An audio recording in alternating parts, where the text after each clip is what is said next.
Market price ही होगी, नहीं market price. Okay, homework का सवाल हो गया था शान और तहा वाला। ओके,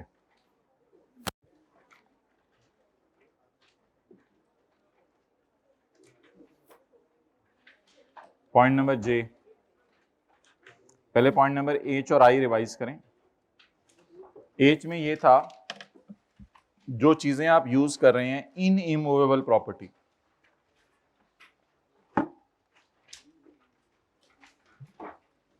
उनके ऊपर आप याद रखिएगा इनपुट अलाउ नहीं है। लेकिन अगर वही चीजें आपने बेचने के लिए रखी हुई हैं या आपने उन तारों को एसी में डालकर एसी बेचना है या तारों को ही बराह रास्त बेच देना है, तो ऐसी सूरत में उनका इनपुट रिकॉर्ड करने की इजाजत है।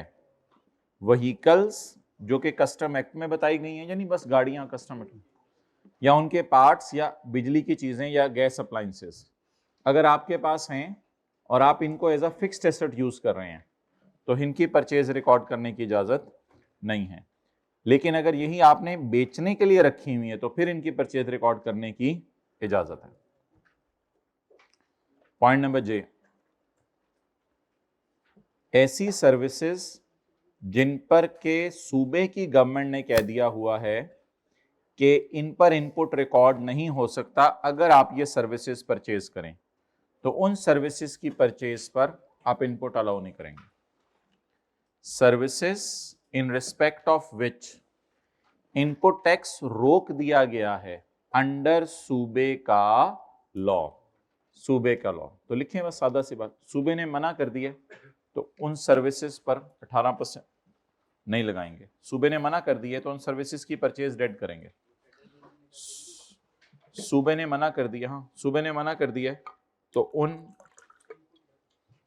परचेजेस का इनपुट डेड कर देंगे। उन सर्विसेज का इनपुट डेड कर देंगे। सूबे ने मना कर दिया तो उन सर्विसेज की परचेज का इनपुट डेड कर देंगे।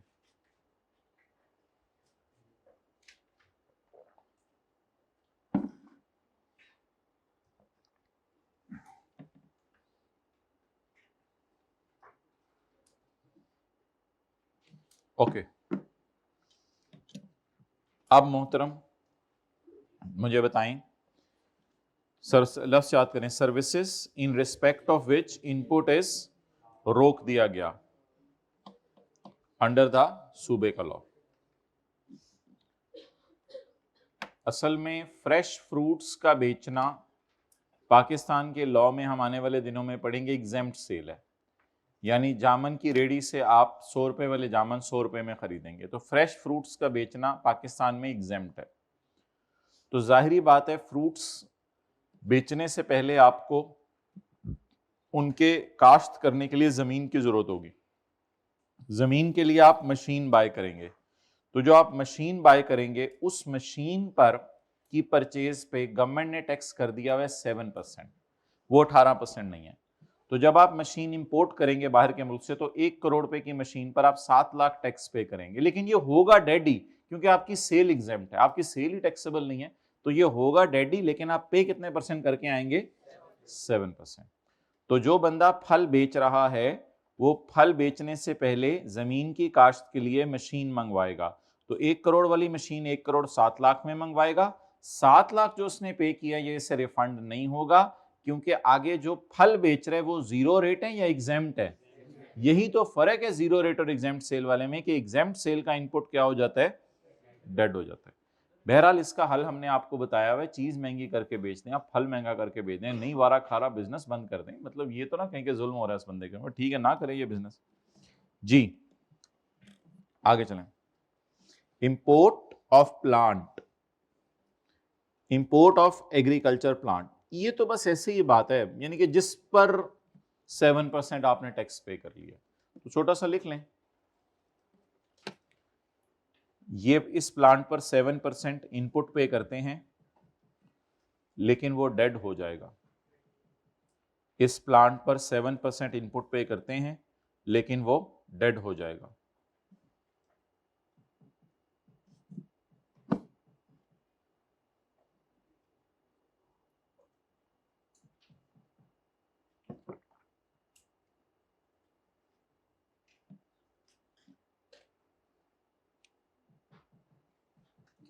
ओके,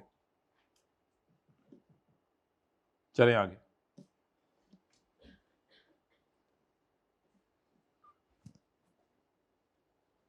ये बात तो कई दफा हो चुकी है,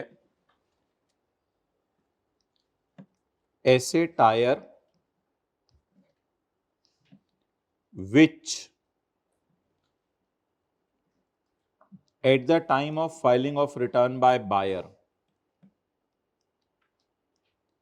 होंडा जो है वो रिटर्न जमा करा रहा था, तो such tyre that have not been declared by general tyre in his return as sale, क्योंकि जनरल टायर के लिए टायर क्या है, परचेज है या सेल है? तो जिस टायर को होंडा ने किस में डाल दिया अपनी, तो होंडा ने तो रिटर्न में परचेज में डाल दिया, लेकिन जनरल टायर सेल में डालना भूल गया, तो वो परचेज होंडा के लिए क्या हो जाएगी? पढ़ें। सच tyres which at the time of filing of return by Honda have not been declared by General Tyre in his return, अपनी रिटर्न में वो कैसे डालेगा? सेल के तौर पे, और होंडा अपनी रिटर्न में कैसे डालेगा? परचेज के तौर पे। और General Tyre has not paid the tax due as indicated in his return, या जनरल टायर अपनी रिटर्न में टैक्स जमा कराना भूल गया।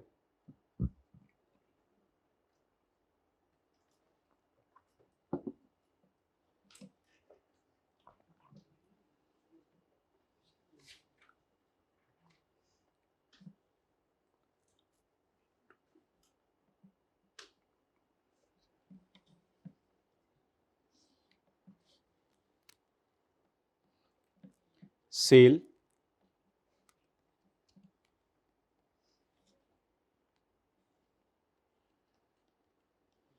टैक्सेबल, जीरो और एग्जेम्प्ट।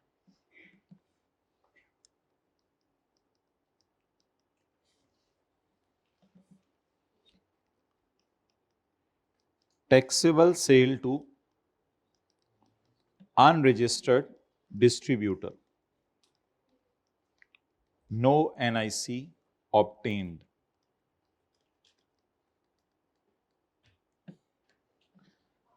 तार बेचने वाले ने तारें बाहर के मुल्क में बेची, जीरो रेट सेल, तारें पाकिस्तान में बेची 118 पे बेचेंगे। लेकिन तारें अगर आपने अनरजिस्टर्ड डिस्ट्रीब्यूटर को बेची, तो गवर्नमेंट कहती है कि ये डिस्ट्रीब्यूशन तो इसका बड़ा काम है, आगे डिस्ट्रीब्यूट करती है चीजें, जैसे होलसेलर डीलर टाइप है ये। तो अगर आपने तारें अनरजिस्टर्ड डिस्ट्रीब्यूटर को बेची, तो सेलर को चाहिए कि उससे एनआईसी ले। अगर सेलर उससे एनआईसी नहीं लेता, तो ये वाला इनपुट भी डेड हो जाएगा, जैसे कि एग्जेम्प्ट सेल वाले का इनपुट डेड होता है। तो आप सादा सी बात सुन लें, एक दुकानदार ने चीजें बेची डिस्ट्रीब्यूटर को, या मैन्युफैक्चरर ने चीजें बेची डिस्ट्रीब्यूटर को। डिस्ट्रीब्यूटर ने कहा मैं अनरजिस्टर्ड हूं, 122 की बेच दें, लेकिन एक और सजा भी मिलेगी, क्योंकि आपने उसका एनआईसी नहीं लिया, तो आपकी इनपुट भी क्या हो जाएगा? डेड। वैसे आपको पता है सेल टू अनरजिस्टर्ड जो होती हैं उस पे 4% लगता है, इनपुट डेड नहीं होता, ये जरा याद रखिएगा। पता चले कोई नया बच्चा निकलेगा जी सेल टू अनरजिस्टर्ड का इनपुट तो वैसे ही हम डेड करते हैं, ना ना ना ना ना ना ना भाई, जुल्म ना करें। सेल टू रजिस्टर्ड पर्सन इधर आती हैं, सेल टू अनरजिस्टर्ड भी इधर आती हैं, और इसी का तो इनपुट न्यूमेरिकल के फेस पे जाता है। लेकिन सेल टू अनरजिस्टर्ड तब आप डेड करेंगे अगर सेल कर रहे हैं डिस्ट्रीब्यूटर को और उसका एनआईसी। अगर आप इसका एनआईसी मांग लेते तो फिर ये नई लाइन न्यूमेरिकल में डालने की जरूरत ही नहीं थी। डन, चले नोट करें। किसको चीजें बेची? डिस्ट्रीब्यूटर। डिस्ट्रीब्यूटर कौन था?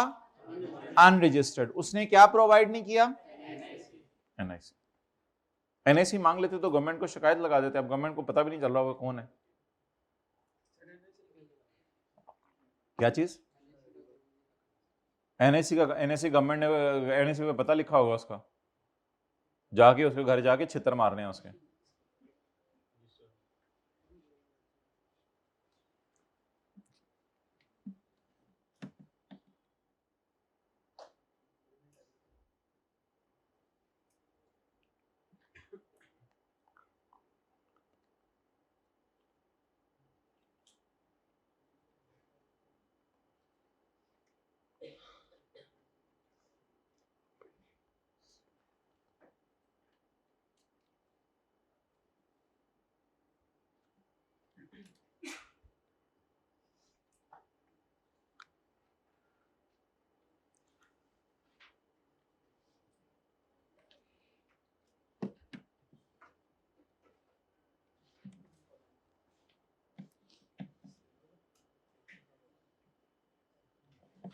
चैप्टर 23 के सवालों की तरतीब बतानी थी आपने पास पेपर की, जल्दी बताओ।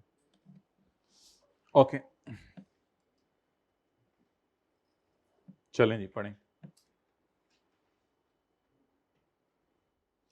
पढ़ाएं जरा, क्या लिखा हुआ है? द इनपुट, अच्छा ठीक है, द इनपुट को मैंने सर्कल कर लिया। बोलें आगे, इधर इधर इधर सेल होती थी ना, और इधर इनपुट को पोर्शन करते थे ना। बोलें द इनपुट, आगे का लिखा हुआ है द इनपुट ऑन गुड्स और सर्विसेज, छोड़ें और सर्विसेज को ब्रैकेट में ले लिया करें। The input on goods, goods और supplies made to supplies made to unregistered distributor on pro rata basis। मतलब यहां टोटल करेंगे और उसको प्रो रेटा करके पोर्शन करेंगे ऑन प्रो रेटा बेसिस। आगे चलें, मैंने कहा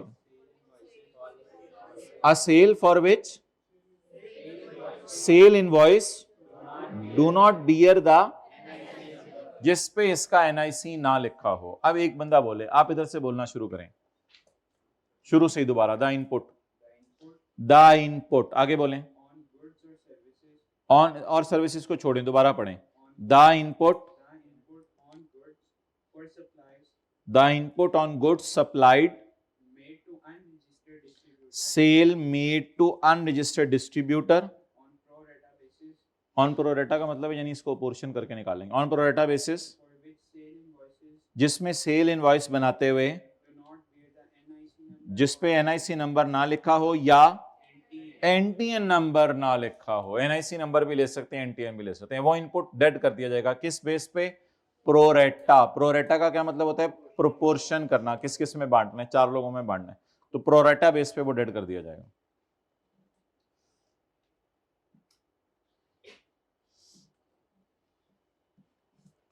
चलें बार बार पढ़ें, input on goods, goods for sale made to unregistered distributor on pro rata basis for which sale invoice do not bear NIC number or NTN number of whom? Of buyer। Buyer distributor है, यानी वो चीजें खरीदने आया हमारे से। अगर एक बंदा एक ही वक्त में टैक्सेबल और नॉन टैक्सेबल चीजें बेचे, ये तो हो रहा था, टैक्सेबल भी बेच रहा था और नॉन टैक्सेबल भी बेच रहा था, ये तो हो रहा था, अभी मैंने आपको दिखाया ये हो रहा था, तो क्या करें? He can claim only such proportion of input as relate to taxable sale. अगर ये बंदा ये और ये वाली सेल कर रहा है तो वो सिर्फ इनपुट लेस कर सकेगा, किस सेल का? टैक्सेबल सेल का, प्रोपोर्शनेट बेसिस पे।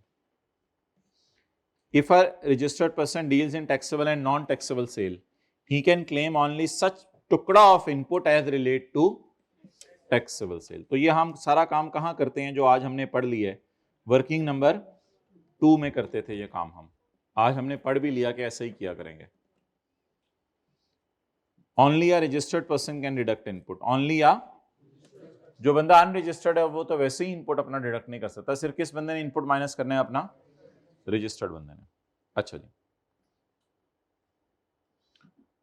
बोर्ड अगर मना कर दे तो आप चीजें अनरजिस्टर्ड बंदे को बेच ही नहीं सकते। बोर्ड अगर मना कर दे तो बोलें क्या करना है? अनरजिस्टर्ड बंदे को आप चीजें सिरे से बेच ही नहीं सकते। आपको अनरजिस्टर्ड बंदे को चीजें बेचने की इजाजत ही नहीं है अगर बोर्ड मना कर दे, वरना बेच सकते हैं। और अगर आपने अनरजिस्टर्ड बंदे को चीजें बेची तो बस इसी तरह होगा, इसी तरह की एक और लाइन डलेगी, सेल टू अनरजिस्टर्ड। उसका एनआईसी भी लिया होगा आपने, बट गवर्नमेंट ने मना किया था अनरजिस्टर्ड, उस वाले अनरजिस्टर्ड बुरे बंदे को बेचने की, तो फिर भी आपका इनपुट क्या हो जाएगा? आम हालात में अनरजिस्टर्ड बंदे का इनपुट डेड नहीं होता, नहीं होता, नहीं होता, ये वाला नहीं होता डेड आम हालात में। लेकिन अगर दो तरह के अनरजिस्टर्ड बंदे हैं, एक वो जो अनरजिस्टर्ड डिस्ट्रीब्यूटर हैं और एनआईसी नहीं दे रहे, और एक वो अनरजिस्टर्ड डिस्ट्रीब्यूटर जो एनआईसी तो दे रहे हैं लेकिन गवर्नमेंट कह रही है ना बेचा करो, ये तो बहुत ही बदनाम हो गया, कई दफा इसको क्या रजिस्टर करवाओ, तो गवर्नमेंट मना ही कर देगी आपको बेचने से, फिर भी आप बेच सकते हैं। कानून तो तोड़ते हैं लोग दुनिया में। अगर आपने फिर बेच दिया तो तो लिखें 0.6 उर्दू में। बोर्ड ने कहा फलां अनरजिस्टर्ड को ना बेचो, लेकिन हमने बेच दी। लिख लें, कुछ नहीं होता। बोर्ड ने कहा फलां अनरजिस्टर्ड बंदे को चीजें ना बेचो,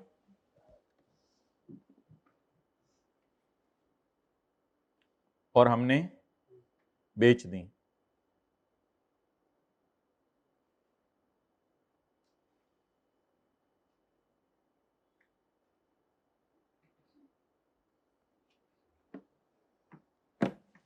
तो इस सेल का भी इनपुट डेड हो जाएगा।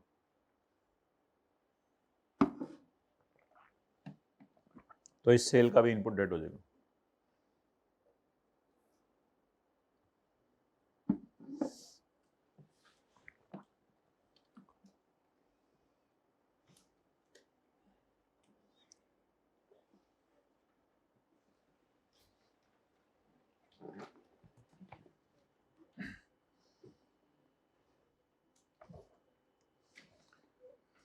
The board with the approval of federal minister, Pakistan के जो फेडरल मिनिस्टर हैं, may specify goods which a registered person can not sell to an unregistered. बेच ही नहीं सकते आप अनरजिस्टर्ड को। If he has made, may specify goods general rule नहीं होता, गिनी चुनी गुड्स या बहुत ज्यादा गुड्स, गिनी चुनी, जनरल रूल नहीं है। If he has made the sale he will charge output but he can not claim input. वो आउटपुट चार्ज करेगा लेकिन इनपुट माइनस नहीं कर सकता। यानी चीज तो आप बेचेंगे 122 की अनरजिस्टर्ड को, लेकिन ये जो इनपुट है न्यूमेरिकल में माइनस नहीं कर सकेंगे। जी, page number 605।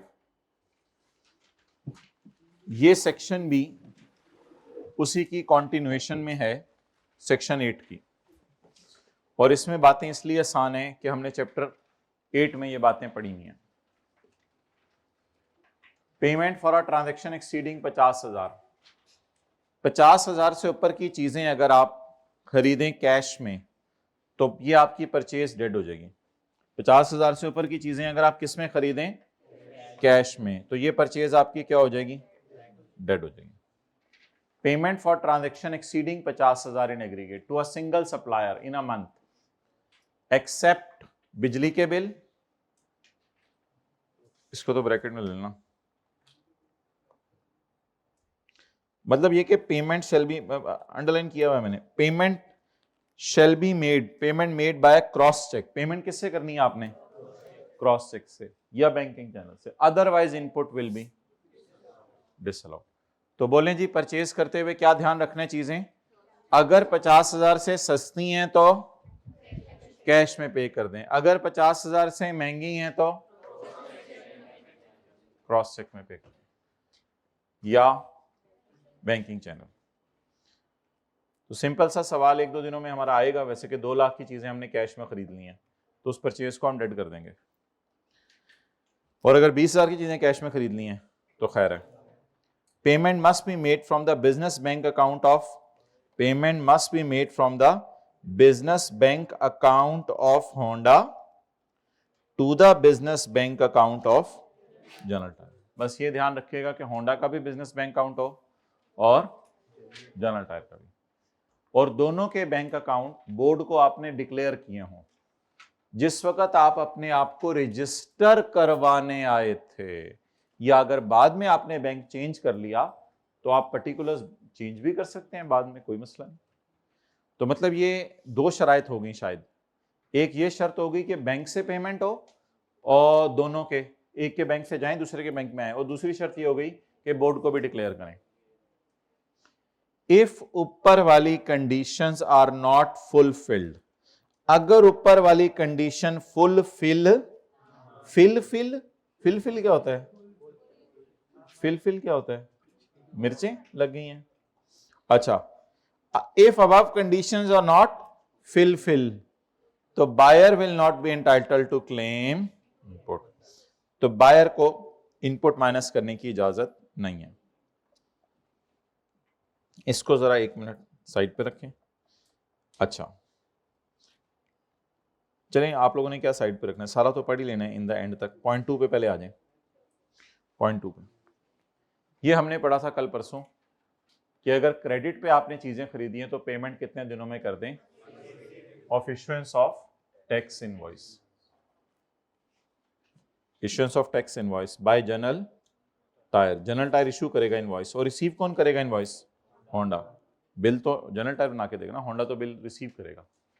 If condition is not fulfilled, अगर 180 दिनों में पेमेंट ना हुई तो Honda will not be entitled to claim input.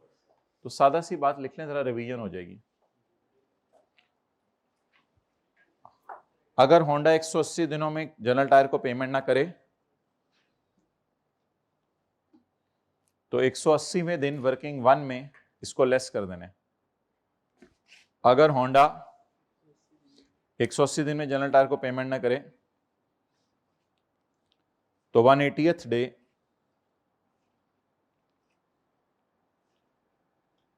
Working 1 में इसे माइनस कर देने।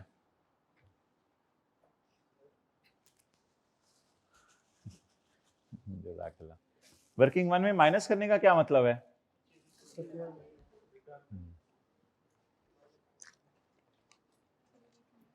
Purchase dead.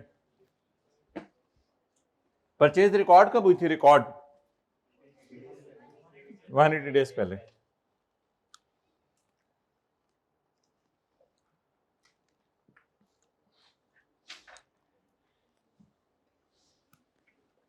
Okay, sale by to Honda या टू किया, जो मर्जी लिख लें, हमने अपनी मिसाल में होंडा भी बोला है बार बार।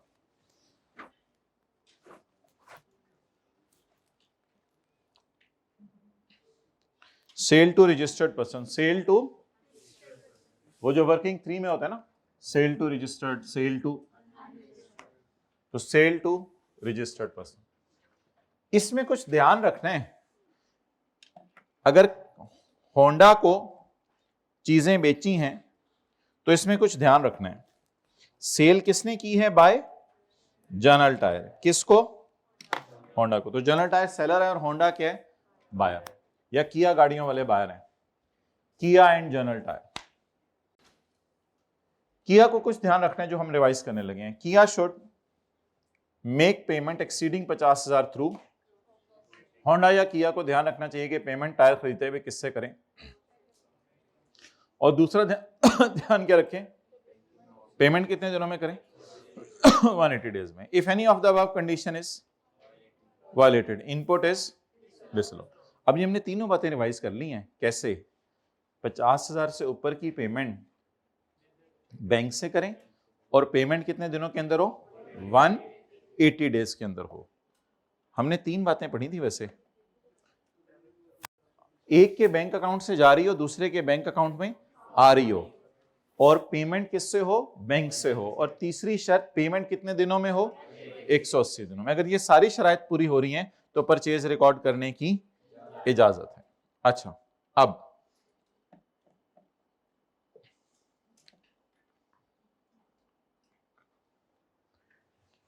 किसी वजह से इसने बैंक अकाउंट में पैसे नहीं मंगवाए अपने, supplier did not receive money in business bank account, supplier did not receive money in business. Supplier कौन है बताएं, general tyre. General tyre did not receive money in bank account, general tyre ने अपने बैंक अकाउंट में पैसे नहीं मंगवाए। इसका तो इनपुट डेड होगा क्योंकि इसने इसके बैंक अकाउंट में पैसे नहीं ट्रांसफर किए जो बोर्ड को डिक्लेयर किया हुआ, इसका तो इनपुट डेड होगा। एक और सजा मिलेगी इसको, ये बड़ी अजीब सजा है। अगर इसने अपने बैंक अकाउंट में पैसे नहीं मंगवाए तो इसने जो टायर इसको बेचे हैं, उस टायर बेचने के लिए जो रबड़ खरीदा था, रॉ मटेरियल, उस रॉ मटेरियल के ऊपर जो इनपुट पे किया था, वो इनपुट इसका डेड हो जाएगा, वो इनपुट इसका डेड हो जाएगा। इसको कहते हैं, ये पीछे उधर से पकड़ना, कैच करना, ये इनको भी नहीं छोड़ा इन्होंने। अब 2 बातें हैं, तसल्ली से आराम आराम से समझे। हमने कहा था इसको चाहिए कि अपने बिजनेस बैंक अकाउंट से इसके बिजनेस बैंक अकाउंट में ट्रांसफर करे, ये हमने पढ़ा था। इसने तो बिजनेस बैंक अकाउंट से किया ट्रांसफर, लेकिन इसके बिजनेस बैंक अकाउंट में ट्रांसफर नहीं किया, इसने किसी और का बिजनेस बैंक अकाउंट दे दिया था, या अपने घर में किसी का पर्सनल अकाउंट दे दिया था, तो इसको तो सजा मिलेगी, इसको फिर भी सजा मिलेगी, क्योंकि इसके लिए दो शराइत थी, अपने बैंक अकाउंट से निकले और अगले के भी बैंक अकाउंट में जाए। इसका तो इनपुट डेट होगा, क्योंकि ये जो भी टायर इस्तेमाल करेगा आगे गाड़ी बेचने में, इसके टायरों का इनपुट डेट होगा। लेकिन अब हम किसको पकड़ने लगे हैं? जनरल टायर को एक सजा दें छोटी सी, कि तुमने क्यों उसको गलत बैंक अकाउंट नंबर दिया है। तो फिर जनरल टायर को सजा ये मिलेगी कि जनरल टायर जो टायर आगे जो टायर इसको बेच रहे हैं ना, उस बेचने के लिए इसने ऊपर sale by someone to him भी तो होगी ना, इससे ऊपर भी तो सेल होगी, किसी ने इसको की भी। तो इसने जो टायर उसको बेचे हैं उसमें जो रॉ मटेरियल इस्तेमाल किया था उसका इनपुट क्या हो जाएगा? तो ये बड़ी मजे की बात पढ़ें, general tyre did not receive money in business bank account. ये ऊपर पढ़ाया नहीं, ऊपर जाके पढ़ाता हूं। If above violated, input disallowed to general for rubber use in tyre sold. ये जरा पढ़ लें अब बात जो हमारी रह गई थी। फर्दर जीटी, मैं लिख देता हूं, मेरे हाँ सही हो गया, कॉन्सेप्ट अब अच्छा हो गया। फर्दर जनरल टायर, इनको भी उठा दें, सीए कर लें, सीए कर लें। Further general tyre can not record input on amount not received in bank account. तो ऐसा करें, इसको यहां से लाइन खींचे, चीन चोंग पिंग, यहां पे लाके लाइन रोक दें। Not received in bank account, जाहिर बात है इन business bank account, not received in business bank account.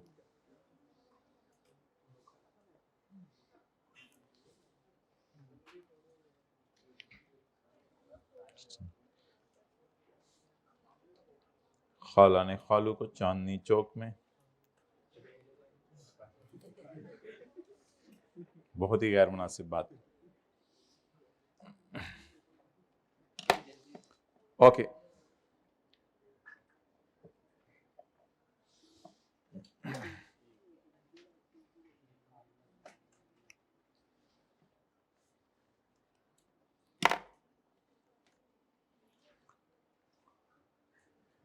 अगर जनरल टायर चीजें बेचे अनरजिस्टर्ड को,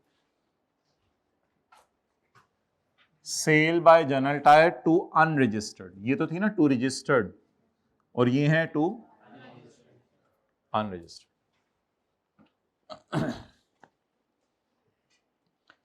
तो sale by general tyre to unregistered person, अगर जनरल टायर चीजें बेचे अनरजिस्टर्ड बंदे को, तो सेक्शन 73 डज अप्लाई या does not apply? Does not apply. मतलब बायर पे, unregistered buyer and general tyre ने होंडा को चीजें बेची, किया को या किसी अनरजिस्टर्ड बंदे को? बायर बुरा बच्चा paid cash and general tyre deposited cash in. एक छोटा सा ध्यान रखना है, जनरल टायर को ये पैसे कैश में अगर मिल भी जाएं तो ये जाके अपने हाथ से बैंक में जमा कराए। Input is allowed to general tyre for rubber used in tyre sold, input इसको अलाउ हो जाएगा। पढ़ें जरा, सेक्शन 73 नहीं लगेगा ऑन, सेक्शन 73 नहीं लगेगा on general tyre selling goods to unregistered person, donkey carts. वो जो खोता रेडी, सॉरी गधा रेडी कहना था, गधा रेडी कहाँ कहते, कोई कहता ही नहीं, कहते ही खोता रेडी। तो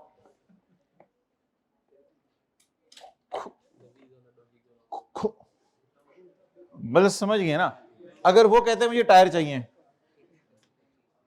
चाहिए उसने खोते को तो नहीं लगाने, रेडी को लगाने हैं ना। अगर वो कहते हैं कि मुझे टायर चाहिए तो वो रजिस्टर्ड बायर है या अनरजिस्टर्ड बायर है? अनरजिस्टर्ड बायर है।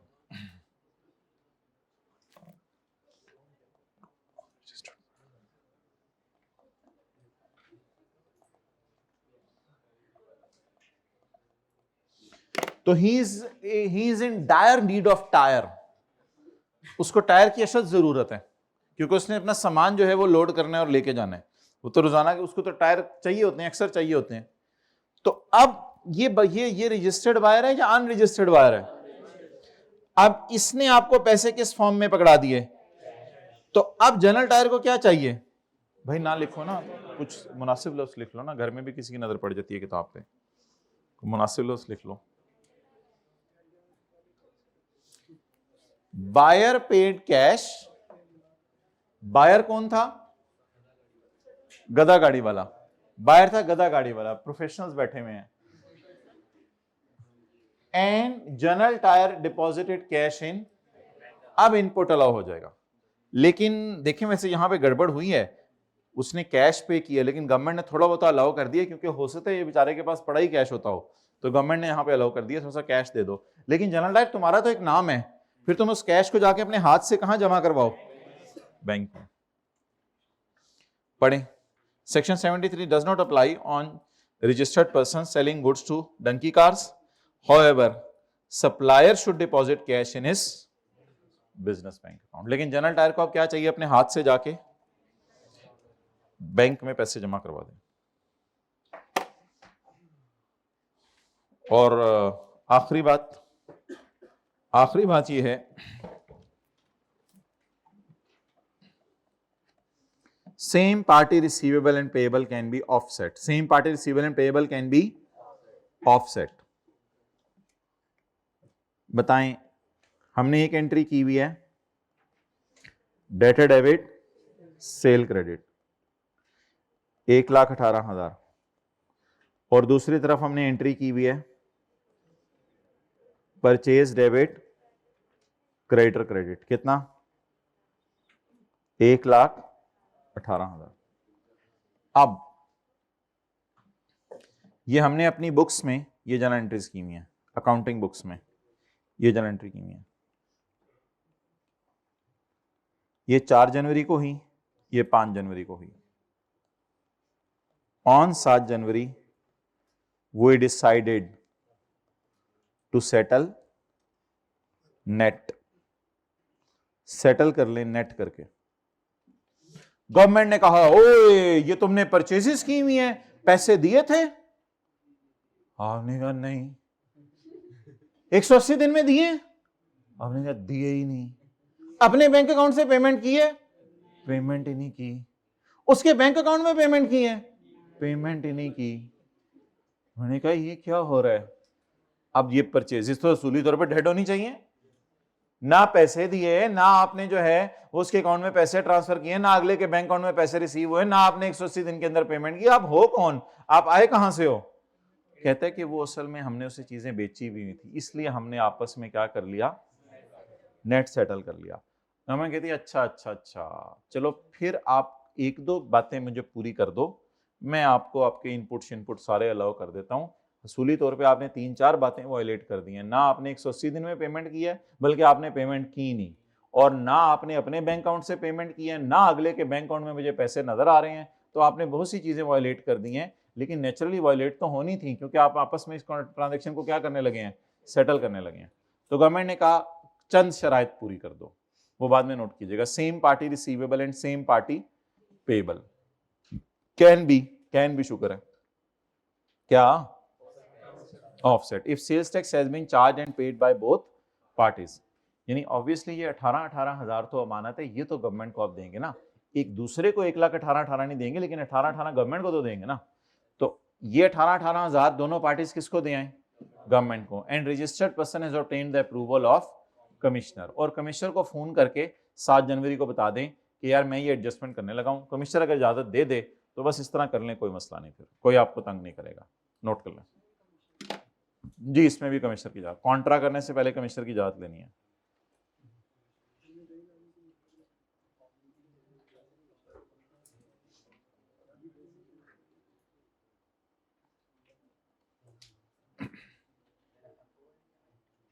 तो लिखें पेमेंट वगैरह हो ही नहीं, लेकिन फिर भी इनपुट्स अलाउ हो जाएंगे।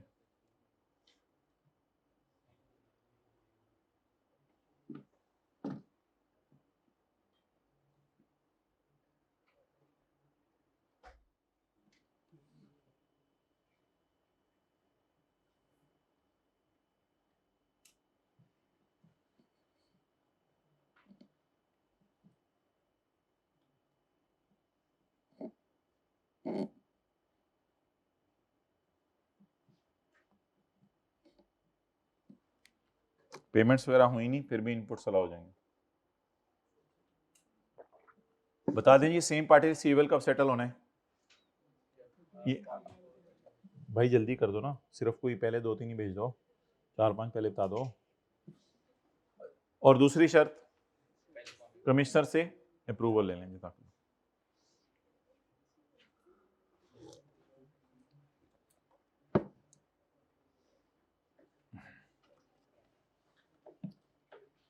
हाइब्रिड बॉयज में तीसरी रो के अंदर बच्चा जो है वो सोया हुआ है, आप लोगों को फिक्र ही नहीं, सर उठा हुआ है।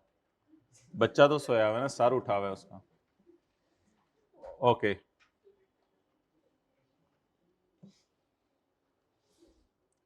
कहीं दांत है तो चने नहीं है, कहीं चने हैं तो दांत नहीं है। पॉज करो। ओके तो मतलब ये है कि लोगों से मिला जुला करें, कुछ किया करें, लोग तैयार हैं बात सुनने के लिए, लेने के लिए।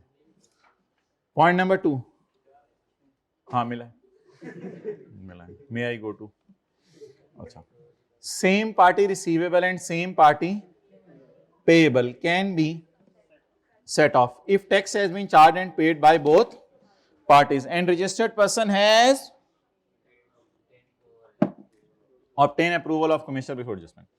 चलें जी याद करें, सबसे पहली बात बताएं, 50,000 से ऊपर की पेमेंट या तो होनी चाहिए क्रॉस चेक से या होनी चाहिए बैंकिंग चैनल से, पहली बात। दूसरी बात पढ़ें, payment must be made from business bank account of supplier, business bank account of supplier, और दोनों के बैंक अकाउंट गवर्नमेंट को पता हूं। अगर ऊपर वाली कंडीशंस वायलेट होंगी तो इनपुट अलाउ।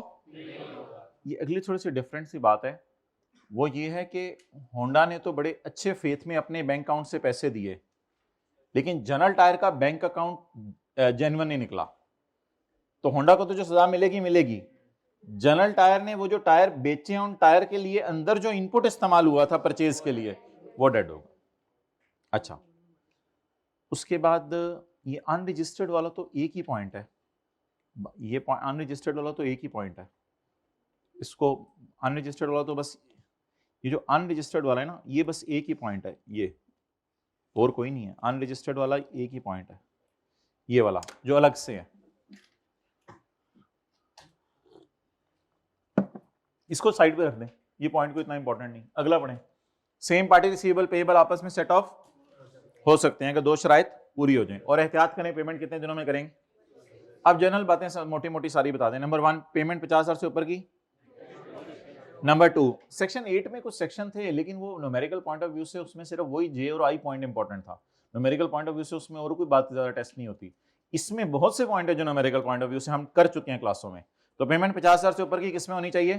कैश में नहीं होनी चाहिए। दूसरी एहतियात, एक के बैंक अकाउंट से होनी चाहिए, दूसरे के भी बैंक अकाउंट में होनी चाहिए। अगर इन दोनों में से कोई शर्त पूरी नहीं होगी तो परचेज सिरे से ही रिकॉर्ड नहीं होगी। लेकिन पॉइंट 2 में यह है कि परचेज रिकॉर्ड अभी कर लें उधार पे, अगर 180 दिन में पेमेंट ना करें तो आगे चलें। सेम पार्टी रिसीवेबल पेएबल, ठीक है। चलिए आज की आखिरी बात पढ़ लें जल्दी से, जॉइंट एंड सेवरल लायबिलिटी।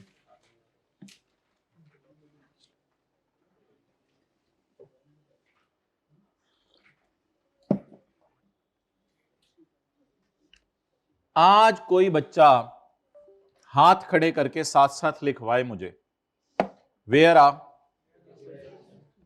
लिखवाएं लिखवाएं लिखवाएं, where a Honda, well done, receiving a tyre from, लो जी आप तो टीचर बन गए यार, ये तो फ्रॉम जनरल टायर, कितने खुश हो रहे, from general tyre is in the knowledge, is in the, Honda को क्या है, मैं आपको बताऊं, आपको पता होता है ना साथ वाले ने क्या करना है, पूछ रहा हूं उनकी हरकतों की वजह से। आप कई दफा लोग कहते हैं यार मुझे तो पहले ही पता था, मुझे तो पहले ही पता था, वो उसकी बात कर, मुझे पता था, मैं 10 दिन से उसके साथ हूं, उसकी हरकतें देख के मुझे पता था उसने एंड पे यही करना है।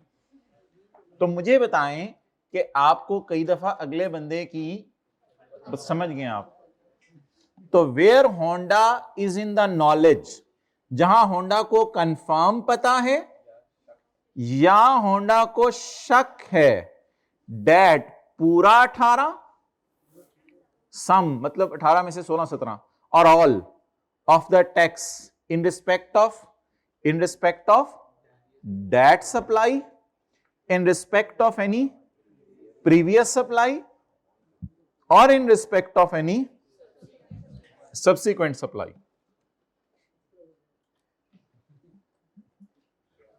Would go unpaid, would go unpaid के आगे लिखें किसको?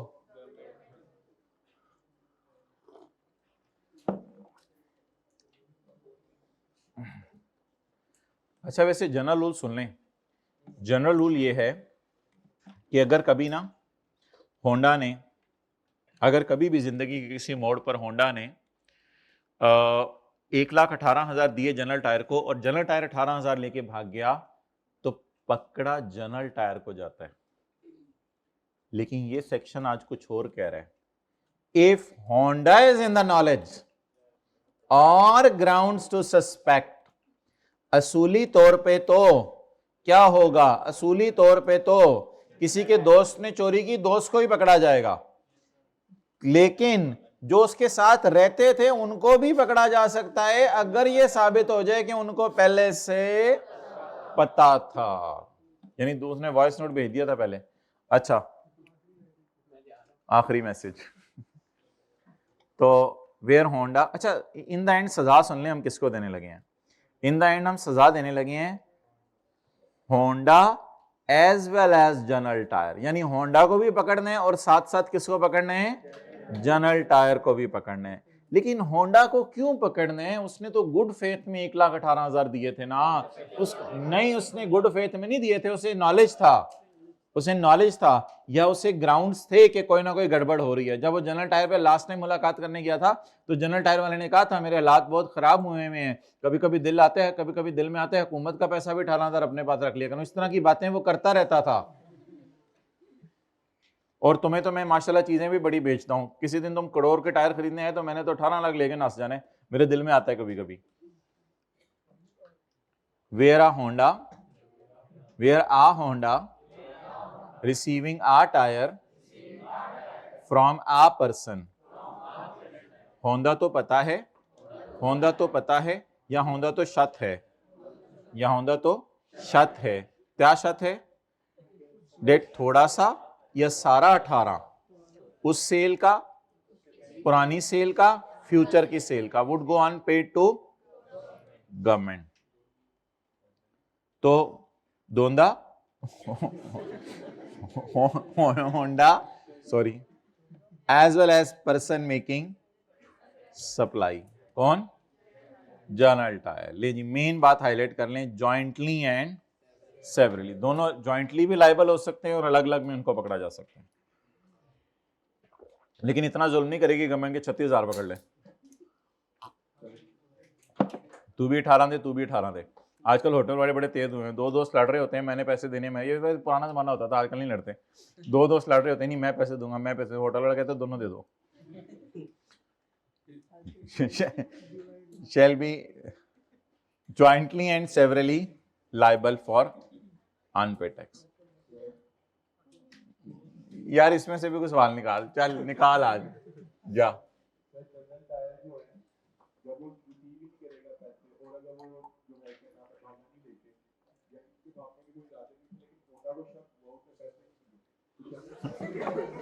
ठहर जाओ, होंडा को शक हुआ,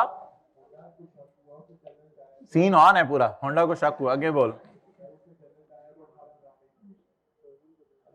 उधर से होंडा को शक हुआ, उधर से उसने जनरल टायर को 18,000 पे किया, आगे चलो, नहीं पे किया तो फिर क्यों पकड़ना है, फिर वो गवर्नमेंट को डायरेक्ट जमा करा दे, फिर होंडा क्यों पकड़ना है।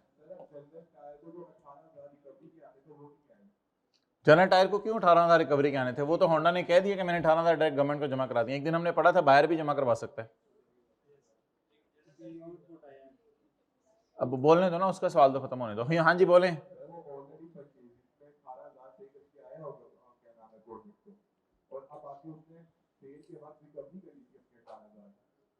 उसने सेल के बाद किसने रिकवरी कर ली है?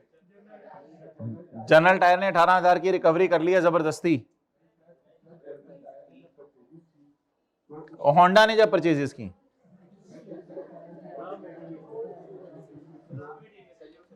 अच्छा अच्छा रॉ मटेरियल की बात कर रहे हो। ओ हो उसको इतना तुम ना जाओ, उसमें आ जाना बाद में, क्लास की बताओ जो आराम से कर लेते हैं।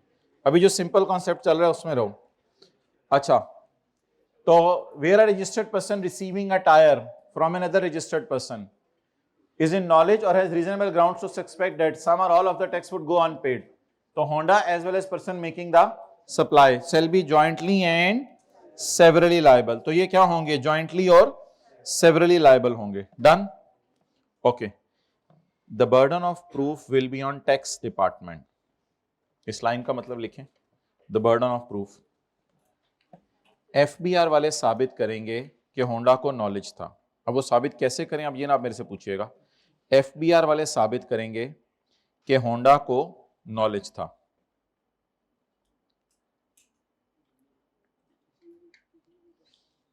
FBR वाले साबित करेंगे कि होंडा को नॉलेज था।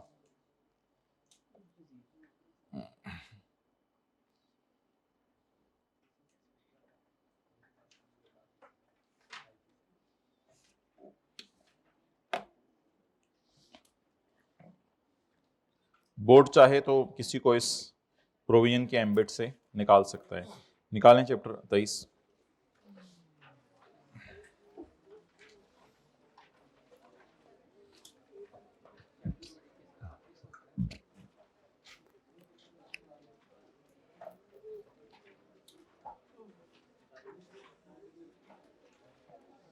ये हो गया था ताहा और शान वाला सवाल।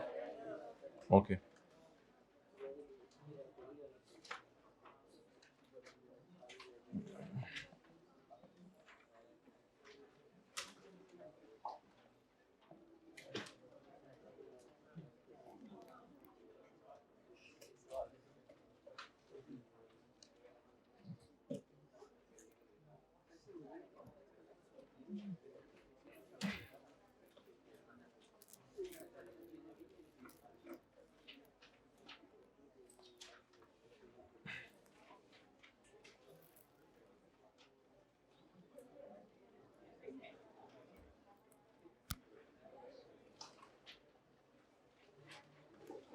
Question number 31,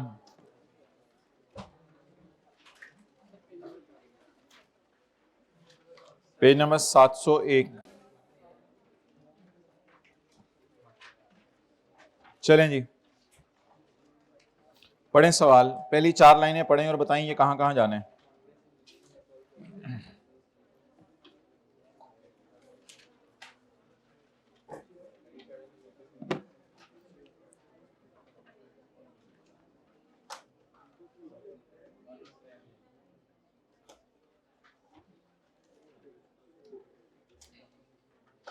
Confidence Engineering sole proprietor registered as CSA in 1990. C is engaged in the business of manufacturing and supply of auto parts. Following information is available for CE record for the month of February 2023.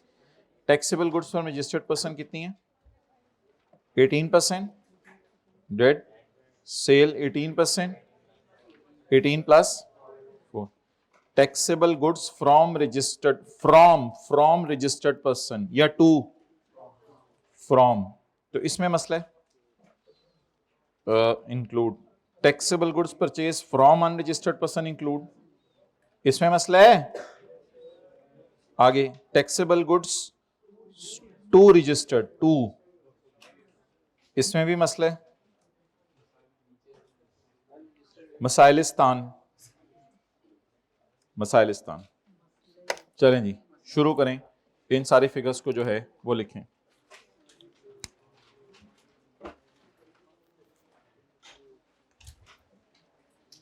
Working number 1, working number 2, आज वो 2.1 नहीं है मेरे ख्याल से सवाल में। Working number 2, working number 3 बोलें जी, परचेज रजिस्टर्ड की।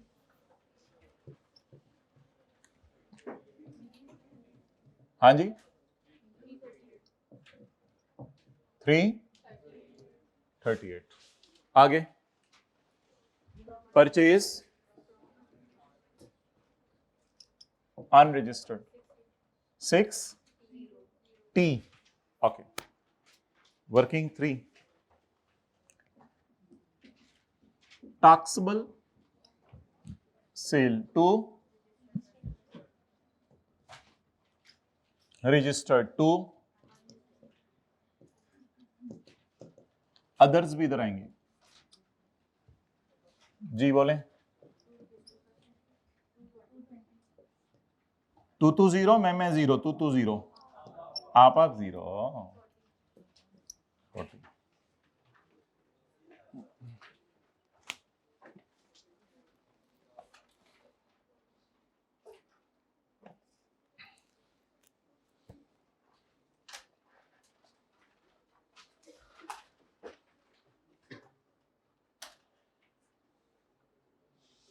ओके जी,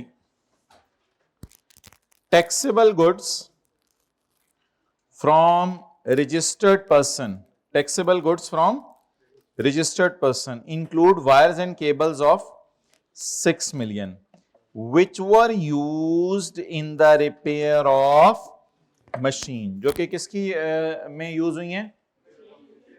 मशीन की रिपेयर में यूज हुई हैं। अच्छा, वैसे मेरा ये ख्याल था कि इसको लेके जाना चाहिए वर्किंग 1.1 में, क्योंकि जब मशीन वर्किंग 1.1 में जाती है तो मशीन की रिपेयर भी वर्किंग 1.1 में जानी चाहिए। ये जेन्युइन परचेज है, क्योंकि मशीन का पार्ट है, मशीन के पार्ट्स खरीदना, मशीन की और चीज़ें खरीदना जेन्युइन परचेज है। लेकिन रिपेयर होने की वजह से ना, मशीन का कोई मेन पार्ट नहीं है, रिपेयर होने की वजह से ICAP ने इसको बस वर्किंग 1 में ही रखा है। एक राय आ सकती है कि ये मशीन जब वर्किंग 1.1 में जाती है तो मशीन की रिपेयर का खर्चा भी वर्किंग 1.1 में जाना चाहिए। लेकिन अब कौन समझाया ICAP को, हर एक की अपनी कुछ एक दो इक्का दुक्का पॉइंट्स में लोगों की राय डिफरेंट भी होती हैं। तो इस परचेज को जेन्युइन ही रहने दें और इधर भी पड़ा रहने दें, कोई मसला नहीं, लेकिन फॉर बेटर प्रेजेंटेशन इसको करें माइनस और दोबारा इधर ऐड कर दें purchase of wire for machine. हाँ, अगर ये वायर वो यूज होती ना इन इमूवेबल प्रॉपर्टी, फिक्स्ड एसेट के तौर पे, तो फिर ये वायर की परचेज हमने आपको बताया हुआ डेड होनी है। Purchase of wire for machine बोलें इंटू 18%, 1.0। आपकी बात ठीक है कि अगर उसमें पड़ी भी रहे तो कोई मसला नहीं, 18% तो लग ही जाना है, लेकिन इस तरह एडजस्टमेंट्स को जरा शो कर दिया करें निकाल के।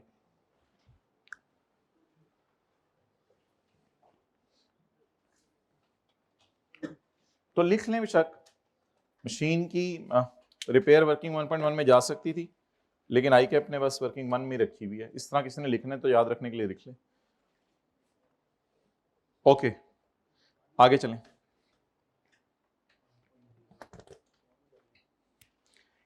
अगला तो आसान है, ये परसों की क्लास में किया था, purchase from unregistered person include purchase from. अच्छा, एक बात याद रखिएगा, ये जो परचेज फ्रॉम अनरजिस्टर्ड पर्सन लिखा हुआ include purchase from cottage industry, तो हमने आपको कल की क्लास में कहा था सेल हो रही है कॉटेज इंडस्ट्री को, लेकिन आज हम क्या कर रहे हैं? परचेज। अच्छा, कॉटेज इंडस्ट्री ने भी तो अपने आप को रजिस्टर नहीं करवाया होता, तो कॉटेज इंडस्ट्री की भी परचेज पे आपने 18% पे। अच्छा, जरा याद करते हैं कौन कौन सी परचेज पे 18% नहीं लगाना होता। पहले क्लास में हमने पढ़ा था परचेज अनरजिस्टर्ड बंदे से 18 नहीं लगाना होता।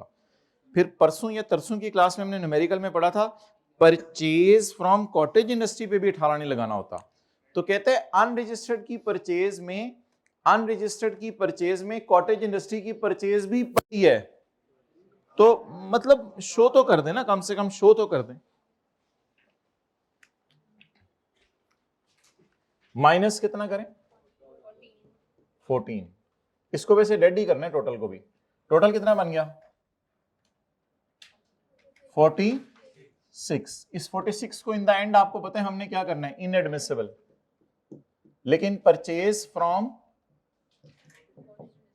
कॉटेज इंडस्ट्री, असल में जब आप कॉटेज इंडस्ट्री से चीज खरीदने जाते हैं ना, तो वो आपको 118 की बेच नहीं सकती, इसलिए आप 100 रुपया देके आ जाते हैं। ऑफ रुपीज 14 इन एडमिसिबल, इसे इग्नोर कर दो।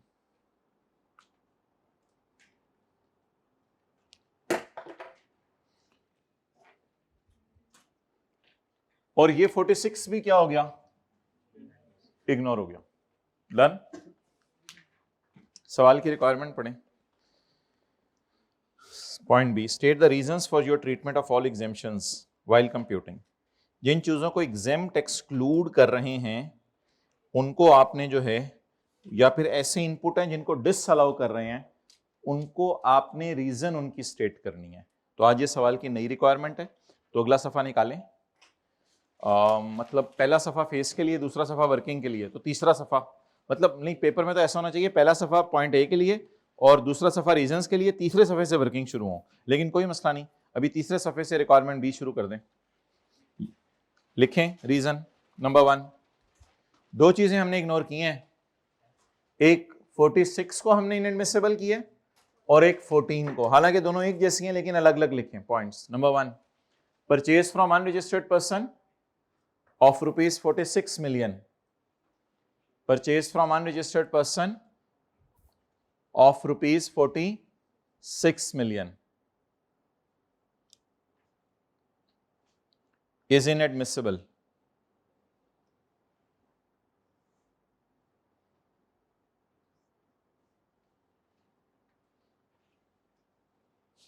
रीजन लिखनी है, लिख दें because it is purchase from unregistered, because it is purchase from unregistered. चलें अगला लिखें पॉइंट 2। फर्दर, मतलब उसी के कंटिन्यूएशन में, लेकिन पॉइंट 2 बना लें। Further, purchase from cottage industry of rupees 14 million, मतलब जहां जहां डैश डालना है ना वो चीजें लिख के आनी है। Purchase from cottage industry of rupees 14 million is also inadmissible.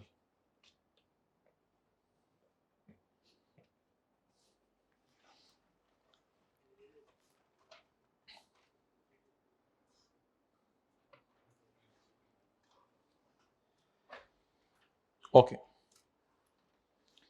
एक चीज आपको याद होगा, शायद हमने पढ़ी थी कि अगर हम वारंटी के अंदर चीजें बेच दें तो उसको अपनी सेल में नहीं डालना, क्योंकि वो ऑलरेडी जब ओरिजिनली बिकी थी तो सेल में चली गई थी।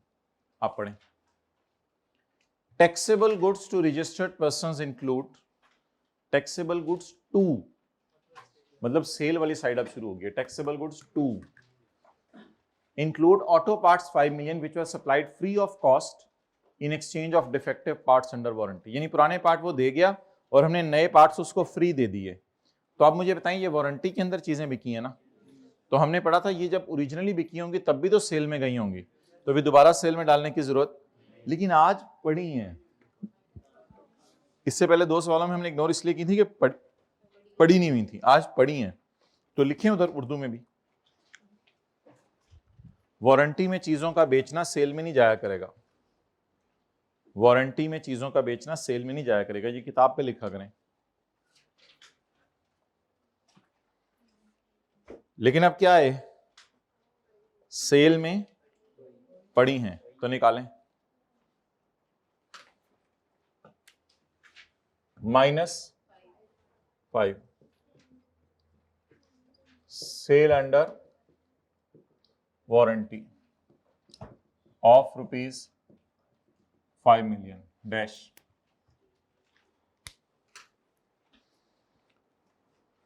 अच्छा, वैसे एक अप्रोच ये भी हो सकती है कि डैश जितने हैं उनको एंड के ऊपर रीजंस उनकी डाल दें पॉइंट बी में जाके, लेकिन हम पॉइंट बी साथ साथ करा रहे हैं, पॉइंट बी भी साथ साथ कर लें। तो लिखें, sale of products under warranty is not chargeable to tax. Sale of product, जहां जहां डैश आ रहा है ना उसको आपने लिख के आना है, जहां जहां डैश आ रहा है। sale of product under warranty is not chargeable to tax.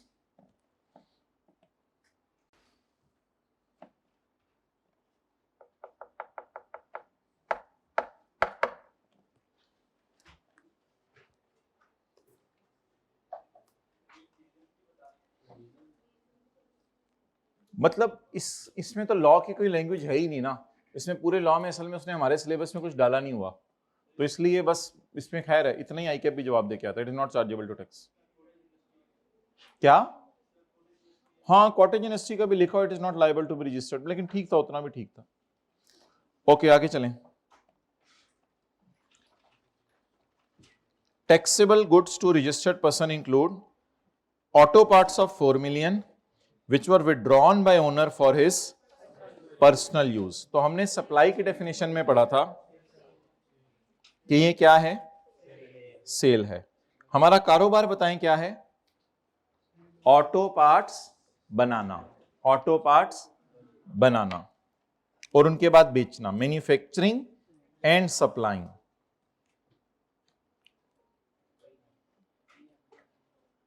क्या चीज नहीं पढ़ी तो ना रहने देना, इनको निकाल के अलग से शो करेंगे।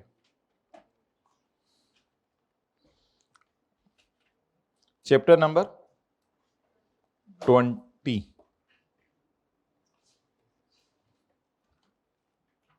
सप्लाई, सप्लाई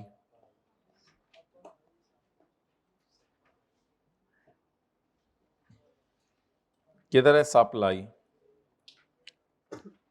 जी बोले, putting to private use of goods produce during taxable. जो चीजें आपने प्रोड्यूस की थी फैक्ट्री में वो आपने खुद इस्तेमाल कर ली, इट इज अ सेल, ये एक सेल है, it is supply.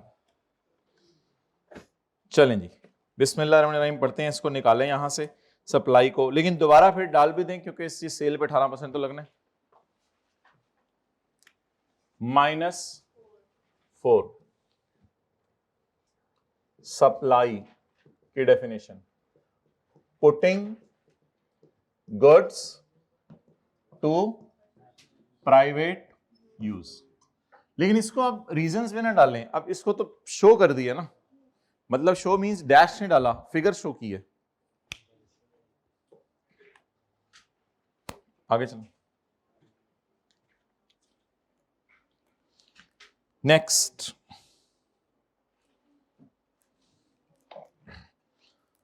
Raw material of 2 million, 2 million का रॉ मटेरियल है, which were given to factory engineer for his personal use.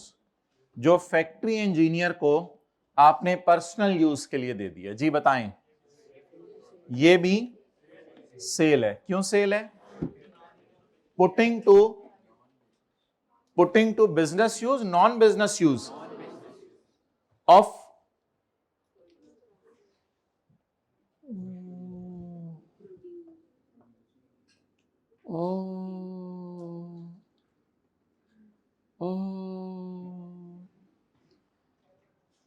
अगर आप उसको ऑटो पार्ट्स घर लेके जाने के लिए देते तो ये गिफ्ट या नॉन बिजनेस यूज होता, वो तो रॉ मटेरियल घर लेके गया है। उठ जाए आप जरा, सही तरह बैठे जरा, ये जो गए हैं ना ऐसे, उठ जाए आप। हाय हाय, ओ सॉरी, ये क्या घर लेके गया है? ये ऑटो पार्ट्स। हमारा कारोबार क्या है? ओ रशीद, पहली लाइन भी पढ़नी होती है ठाकुर, ये तो हम पढ़ता ही नहीं था। मैन्युफैक्चरिंग एंड सप्लाई ऑफ, तो कारोबार हमारा ऑटो पार्ट्स का है, लेकिन वो क्या घर लेके गया है? Raw material. ये सेल नहीं है, ये सेल, इसको सेल से निकाले। -2 supply raw material given to कौन है? इंजीनियर। नहीं, मैं आपको मशवरा दूंगा ये लाइन ही ना डालें, raw material given to engineer. इससे शायद किसी के दिल में आएगा कि ये कभी ना कभी तो सेल में जा सकती है, ये कभी भी सेल में नहीं। मैं तो ये मशवरा दूंगा कि ये लाइन भी ना डालिएगा, because these are not goods produced during taxable activity. ये चीजें ऐसी, उनको उठा दें, ये चीजें ऐसी हैं, ये क्या ये चीजें ऐसी हैं जो कि टैक्सेबल एक्टिविटी में प्रोड्यूस हुई हैं, या ये रॉ मटेरियल है? तो इसको लिख के मेरे ख्याल से आज इस तरह काटें, इसको सेल से जरूर निकालें, लेकिन इसको इस काबिल भी ना समझे कि डैश डाल के लिखें। डैश डालने से फिर भी दिल में आ सकता है पता नहीं शायद सेल है, कभी ना कभी तो सेल बनेगी। अच्छा, इसकी रीजन तो अभी नहीं लिखनी, मैं बताता हूं क्यों।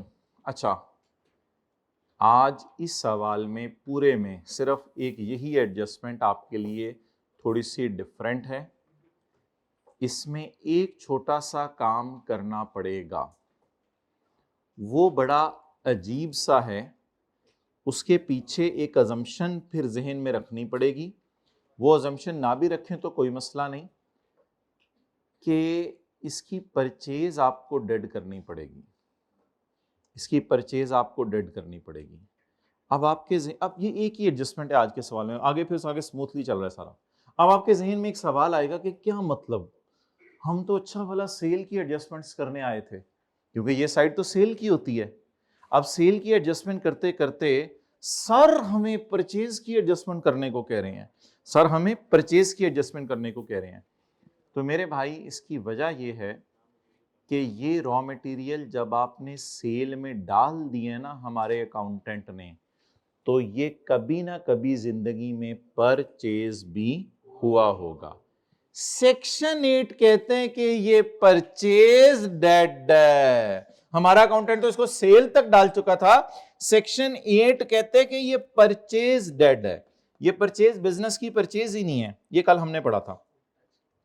A registered person shall not be entitled to minus input on goods, point F, on goods, point G, on goods acquired, raw material खरीदा लेकिन बाद में फॉर पर्सनल या नॉन बिजनेस कंजम्पशन हो गया। और अगर ओनर भी रॉ मटेरियल घर लेके जाए तो भी यही करना है। रॉ मटेरियल क्या घर लेके जाए? जो चीजें हम बना के बेच रहे हैं उनकी बात नहीं हो रही, ये बंदा क्या लेके जा रहा है? तो अगर कोई हमारा एम्प्लॉय रॉ मटेरियल घर लेके चला जाए तो ये बिजनेस की सेल तो दूर की बात, ये बिजनेस की परचेज भी नहीं है। तो सेक्शन 8 कहते हैं इसकी परचेज डेड करें। ये एक एडजस्टमेंट है, इसको अभी एब्जॉर्ब कर लें अंदर, तो इंशाल्लाह मंडे को बताइएगा, रिवाइज भी कर लेंगे क्लास के शुरू में। परचेज में लाके इसको डेड कर दें। अब परचेज में डेड करने के दो तरीके हैं। पहला तरीका, अगर मैं एज्यूम कर रहा हूं इस महीने परचेज किया तो यहां से डेड कर दें, ये अजम्पशन कोई अच्छी नहीं होगी, बेहतर है यहां लाके इसको माइनस कर दें। बस पता नहीं किसी पुरानी परचेज में से माइनस कर दें, जिस मर्जी में से माइनस कर दें, बस इसको माइनस करना है। मर्जी है यहां माइनस कर दें, मर्जी है अलग लाइन डाल के माइनस कर दें, इसमें आपकी मर्जी है। बेहतर ये होगा कि अलग लाइन डाल के माइनस कर दें। लेस इनपुट डेड कर दें ऑफ रॉ मटेरियल। जी रॉ मटेरियल कितने जी मैं जी 2 इंटू जी 0.36 जी। ओहो, ये तो कभी भी अज्यूम नहीं करना अनरजिस्टर्ड से लिया है। परचेज हमेशा रजिस्टर्ड की होगी, सेल हमेशा रजिस्टर्ड को होगी, अनलेस के सवाल कुछ और बताए। जी आप आखिर में, हाँ हमें परचेज का ये नहीं पता होगा, इसीलिए जब वो घर लेके जाएगा तब परचेज डेड किया करेंगे। इसीलिए जब वो घर लेके जाएगा तब, क्योंकि परचेज के वक्त तो हमें नहीं पता होगा वो बाद में घर ले जाना है, किसी ने ले जाना है। रॉ मटेरियल आया होगा, वो नजर होगी एम्प्लॉय की, सारा किन्ने दा आया है सर, मुझे इधर घर चाहिए, इधर ले जा, ले जाए घर। तो ये बिजनेस की परचेज ही नहीं है, सेल तो दूर की बात, ये बिजनेस की परचेज भी नहीं। लेकिन अगर ऑटो पार्ट बनी हुई घर लेके जाता फिर वो सेल होती। लेकिन जो चीज सेल होती है उसकी परचेज को इंटैक्ट फिर पड़ा रहने देते हैं, फिर परचेज को नहीं छेड़ते। लेकिन ये क्या थी, सिरे से सेल ही नहीं थी। सेल क्यों नहीं थी, वो मैंने आपको सप्लाई की डेफिनेशन पढ़ाई है। और परचेज क्यों नहीं है, ये वजह बता दी है। लेकिन चलें, लीव इट, छोड़ें, मट्टी पाएं, सवाल को नॉर्मल तरीके से चलें, आगे चलें, और भी गम है जमाने में। चलें 32,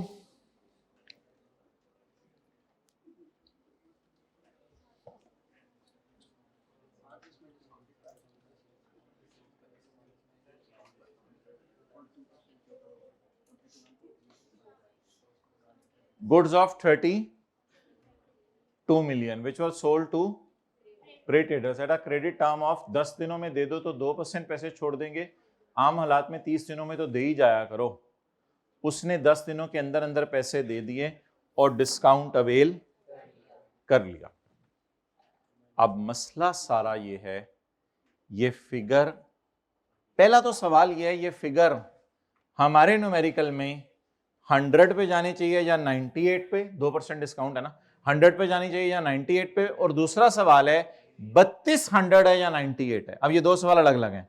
पहले सवाल का जवाब दे दें कि हमारे सवाल कि जानी कितने पे चाहिए, 100 पे या 98 पे।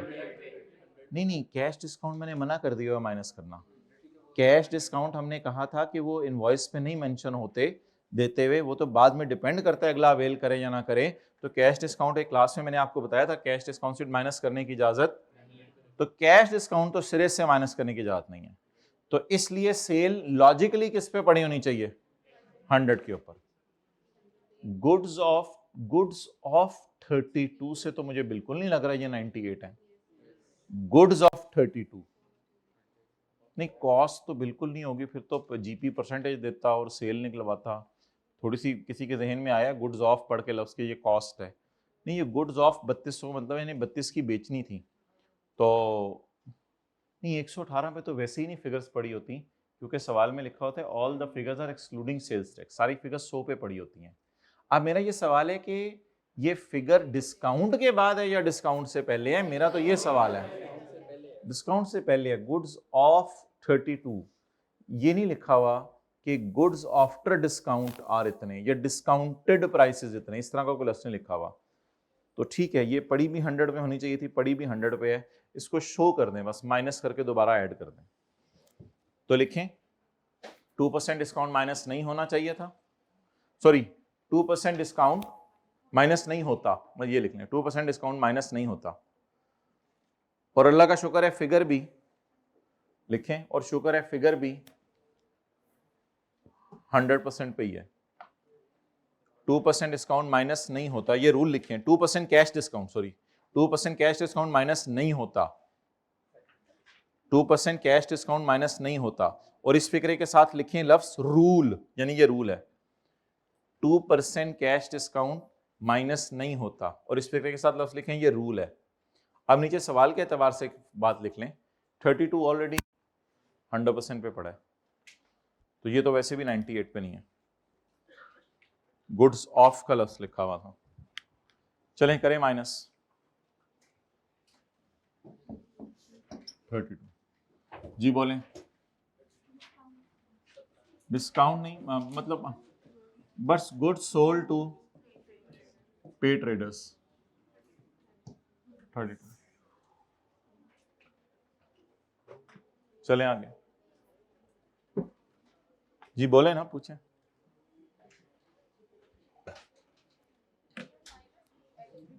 हाँ, माइनस नहीं की मैंने, प्लस की,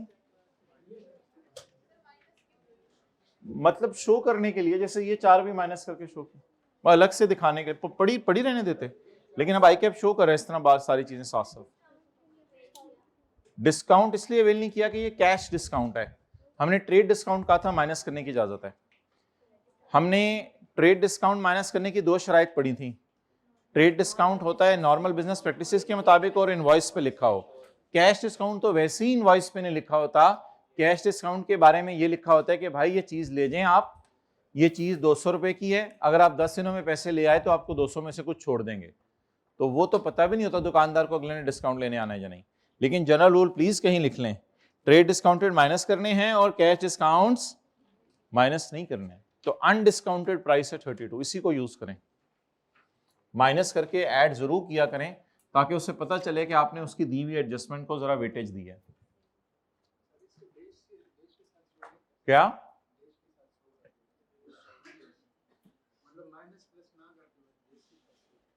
डेज के साथ कैसे?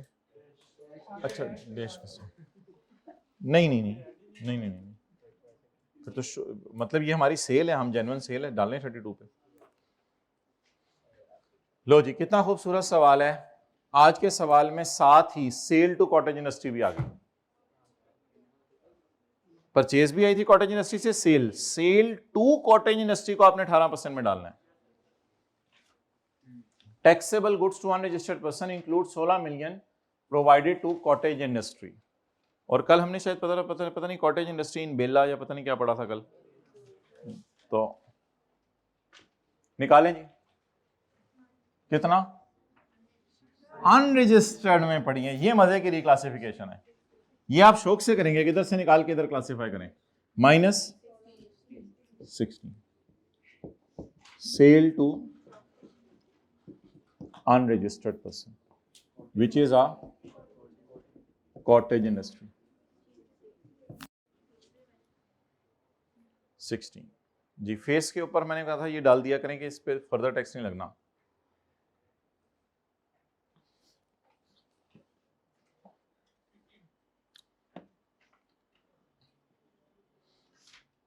चलें जी अगला पढ़ें।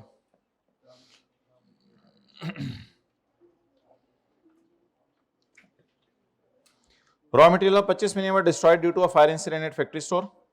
रॉ मटेरियल जल गया फैक्ट्री में, और ये सारा का सारा रजिस्टर्ड बंदे से खरीदा हुआ था लेकिन अब जल गया। तो इनपुट तो रिकॉर्ड किया होगा ना पहले, लेकिन आप करें क्या, ये आपके लिए एक आज नया चैलेंज है। करें क्या, डिस्ट्रॉय हो गई हैं चीजें, करें क्या? तो लिखें आज रूल, जब चीजें डिस्ट्रॉय हुआ करेंगी, जब लिखें जब रॉ मटेरियल डिस्ट्रॉय होगा तो इसकी परचेज डेट कर दिया करेंगे। जब रॉ मटेरियल डिस्ट्रॉय होगा तो इसकी परचेज डेट कर दिया करेंगे।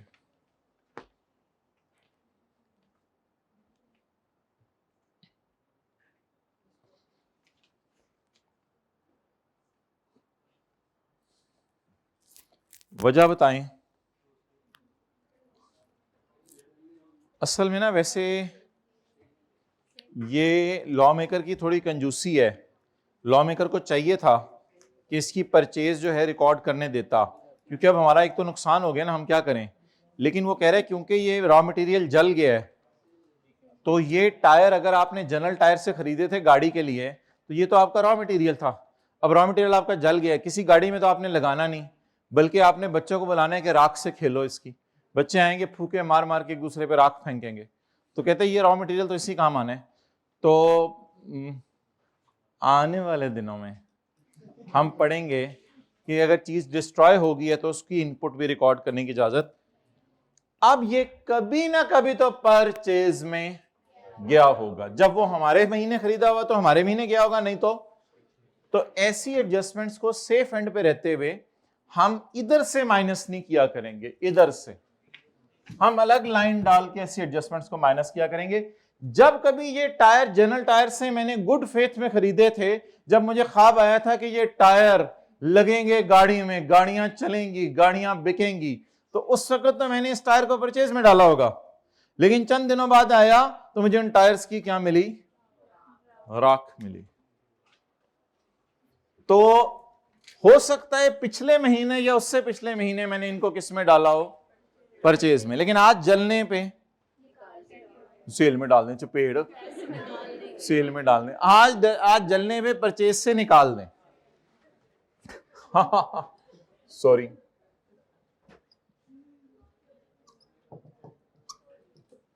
जी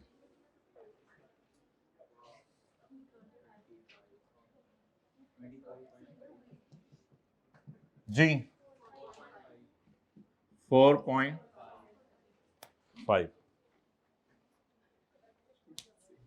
हाँ उसका बताएंगे।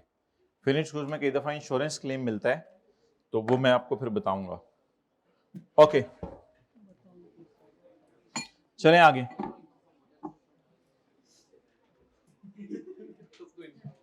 कतरा कतरा बने समंदर। यार को अपने अंदर ढूंढो। आजकल तो बहुत अच्छे वैसे ही दोस्त मिल जाते हैं, अगर नेक हो तो बहुत अच्छे दोस्त मिल जाते हैं। एटलीस्ट इतना तो आपका दोस्त नेक होना चाहिए कि उसको देख के अल्लाह की याद ताज़ा हो जाए, कितना नेक इंसान। पॉइंट नंबर 6, जी बोलें भाई। रॉ मटेरियल ऑफ 26 मिलियन व रिटर्न टू सप्लायर, और ये परचेज कब किया था? नवंबर में। और हमें रॉ मटेरियल वापस कर दिया है, तो परचेज में डालो, परचेज रिटर्न में डालूं? परचेज रिटर्न में डालें। अब किसी के जहन में तो नहीं आ रहा बहुत पुरानी परचेज है, ऐसी कुछ बात जहन में ना लाएं, बहुत पुरानी परचेज है, इस तरह की एक बात है, लेकिन वो आने वाले दिनों में आपको मैं पढ़ा दूंगा। फिलहाल बस इसको परचेज रिटर्न में डाल दें। ये कितना का रॉ मटेरियल है? परचेज में डालना है, परचेज रिटर्न में? जी बोलें। इनटू जी 4.7।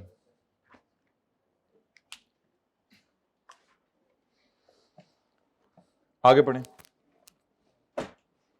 Point B double I.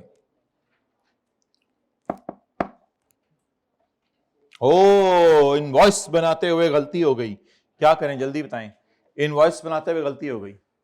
A sales tax invoice of 8 million dated year was erroneously not declared in sales tax return for the month of July। ये बताएं कौन सी इनवॉइस होगी, वैसे रिसीव हुई हुई या इशू हुई वाली? ये थोड़ा सा है जरा। सेल्स टैक्स इनवॉइस हमें रिसीव हुई होगी या सेल्स टैक्स इनवॉइस इशू की होगी हमने? Sales tax invoice of 8 million was गलती से not declared in sales tax return for the month of July 2022 and onwards. तो मेरे भाई ये सेल वाली इनवॉइस होगी, क्योंकि इसको डिक्लेयर नॉर्मली ये नहीं होता कि डिक्लेयर में हम सोचें कि डिक्लेयर्ड बाय अदर पर्सन, अगले ने डिक्लेयर, भाई हमने तो डिक्लेयर आमतौर पे ये सेल के माने में इस्तेमाल होगा। थोड़ा सा इसमें था, उसको लिखना चाहिए था, हल्का सा आसान करना चाहिए था। सेल्स टैक्स इनवॉइस के साथ उसे लफ्ज लिखना चाहिए था इशूड, लेकिन सेल्स टैक्स इनवॉइस इशूड ही समझ लें आप, बेहतर है इसको परचेज ना समझें। मतलब सेल्स टैक्स इनवॉइस के साथ अगर इशूड लिखा होता फिर ये सेल होती, सेल्स टैक्स इनवॉइस के साथ रिसीव्ड लिखा होता तो फिर ये परचेज होती। बहरहाल better to put it in sale. जी बता दें, सेल्स टैक्स इनवॉइस जुलाई की, जुलाई 2022 में रिकॉर्ड नहीं हो सकी। हम किस महीने में हैं?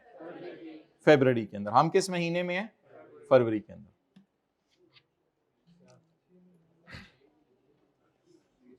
अच्छा, रूल ना लिख लें, रूल लिख लें।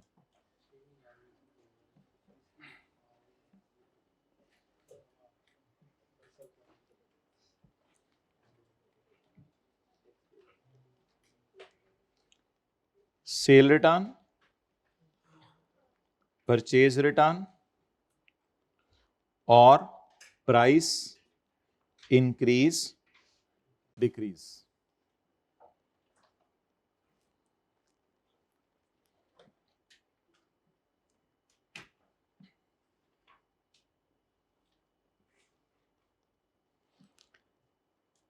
इफ गवर्नमेंट को फायदा हो रहा हो तो जब मर्जी रिकॉर्ड करें, जब मर्जी रिकॉर्ड। इफ गवर्नमेंट को नुकसान हो रहा हो तो सेल रिटर्न रिकॉर्ड कर लें, record only, purchase return, cell return, price increase decrease, जो भी एडजस्टमेंट है record only if in 180 days. लेकिन ये 180 डेज बिल्कुल नए हैं, हमने किताब में आज तक नहीं पढ़े, बल्कि ये चैप्टर 21 में लिखे हुए हैं जो हमने अभी शुरू भी नहीं किया। ये 180 डेज।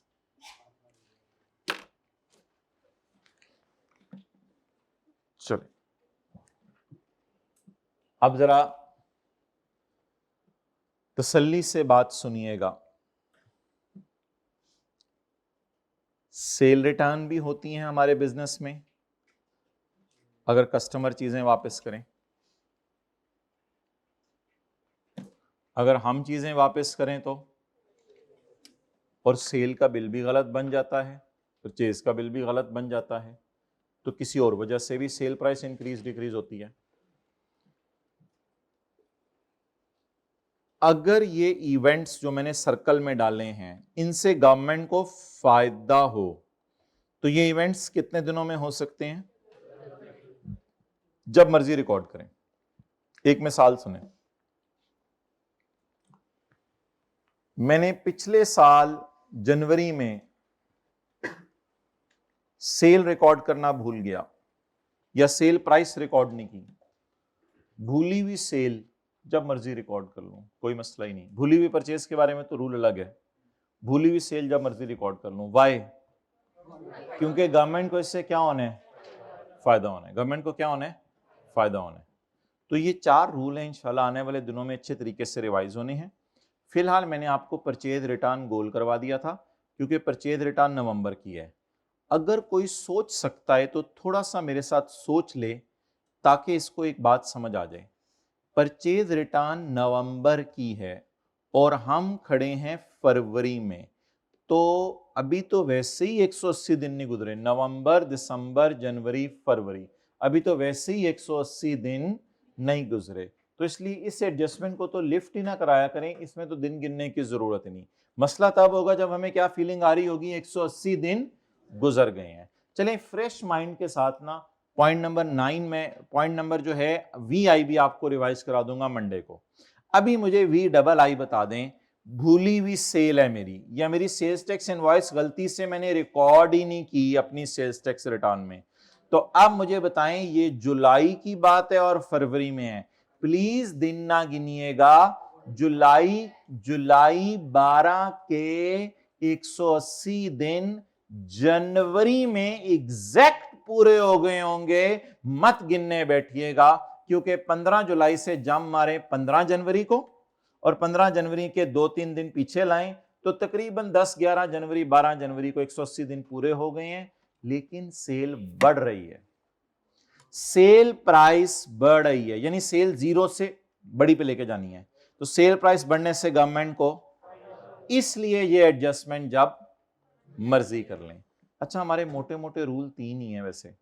भूली हुई परचेज अगले 6 महीने में रिकॉर्ड करें। दूसरा रूल पता है हमारा क्या है? दूसरा रूल हमारा यह है कि पेमेंट क्रेडिटर को 180 दिन में करें। और तीसरा रूल और आखिरी, ये इसके बाद और कोई रूल नहीं है। तीसरा और आखिरी रूल ये आज पड़ा है, इन adjustment sale return purchase return में हमें ध्यान रखना पड़ता है कि सेल रिटर्न परचेज रिटर्न क्या 180 दिन के अंदर हो रही है या उसके बाद हो रही है। डन? आप बता दें, छोटा सा लिख लें बस, VII, गवर्नमेंट को फायदा हो रहा है, गवर्नमेंट को फायदा हो रहा है। सेल बढ़ी है, गवर्नमेंट को फायदा हो रहा है। पॉइंट VII में आपको अप्लाई करने का मौका दूंगा। VI में लिख लें, सेल बढ़ी है, गवर्नमेंट को फायदा हो रहा है। VII में सेल बढ़ी है, गवर्नमेंट को फायदा हो रहा है। रिकॉर्ड करें, सेल बढ़ाएं। Sales tax invoice not recorded, बोलें 8।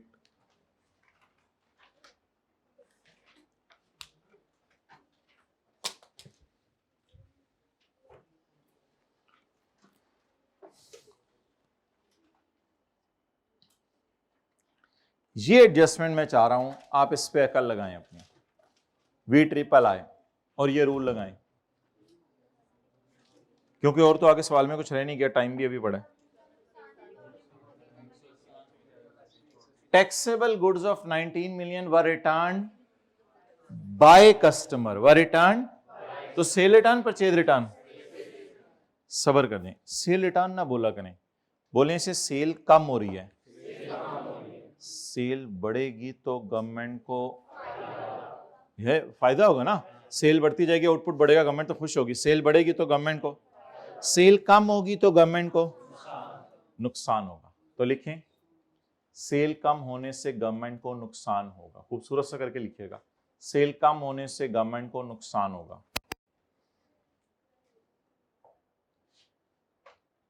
ये एडजस्टमेंट 180 दिन में हो सकती है।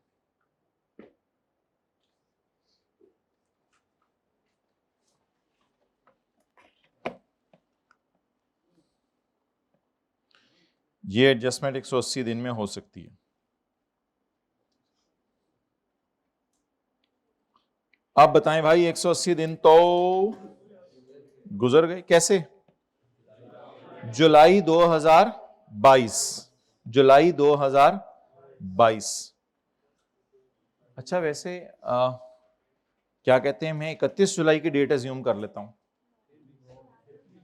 मैं 31 जुलाई की डेट एज्यूम कर लेता हूं, फिर मुझे कैलकुलेट करवाएं। अगर मैं 31 जुलाई की डेट एज्यूम कर लेता हूं कि 31 जुलाई को मैंने जो है वो चीजें बेची थी, कस्टमर वापस कर गया, तो 31 जुलाई का दिन तो मैंने क्या ना गिना करें, अगस्त, सितंबर, अक्टूबर, नवंबर, दिसंबर, जनवरी। ओह, अब मैंने मैक्सिमम लेट भी एज्यूम किया तो 180 डेज पिछले। तो बताएं ये एडजस्टमेंट कब तक हो सकती थी? पिछले महीने तक। ये एडजस्टमेंट कब तक हो सकती थी? पिछले महीने तक। तो आज पहली दफा शायद क्लास में हम सेल रिटर्न इग्नोर करने लगे। आज तक कभी हमने cell return, purchase return numerical में इग्नोर नहीं की, लेकिन आज नया कॉन्सेप्ट पढ़ लिया तो आज पहली दफा सवाल में क्या इग्नोर करने लगे। लेकिन हम इतने लकी हैं कि ये तीनों एडजस्टमेंट्स उसने एक ही सवाल में एक ही जगह पर एक ही पॉइंट तीनों के अंदर चल के डाल दिए, ताकि परसों आके हम इसको एक दफा दोबारा तसल्ली से पढ़ लें और ये कॉन्सेप्ट भी रिवाइज हो जाए। कितने लोगों को जरा मोटी मोटी बात समझ आ गई है कि बिजनेस में सेल रिटर्न्स भी होती हैं, बिजनेस में सेल इनवॉइसेस भी गलत बन जाती हैं, सेल रिटर्न भी गलत बन जाती हैं। इनको सही करने का ऑप्शन हमारे पास अवेलेबल है, लेकिन अगर गवर्नमेंट को फायदा पहुंच रहे तो ये एडजस्टमेंट जब मर्जी करें, लेकिन अगर गवर्नमेंट को, तो ये एडजस्टमेंट सिर्फ कितने दिनों में करें? 180 दिनों में। अच्छा, अब आपने जहां लिखा है, क्या लिखे आपने यहां तक? सेल काम होने से गवर्नमेंट को, इसलिए ये एडजस्टमेंट 180 डेज में हो सकती थी, अब नहीं हो सकती।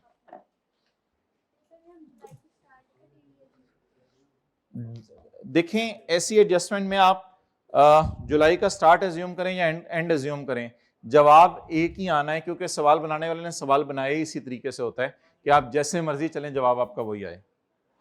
ओके, लेस सेल रिटर्न जरूर लिखें, लेकिन आगे डैश डाल दें और उधर जाएं, वो जो जगह बनी हुई है हमारी, एक सेल रिटर्न कितनी है 19, लेकिन आगे फिगर बाहर ना लेके जाएं, इग्नोर्स में जाएं। Cell return is ignored because this adjustment can only be made within 180 days. Sale return is ignored because this adjustment can be made within, बोलें, 180 days.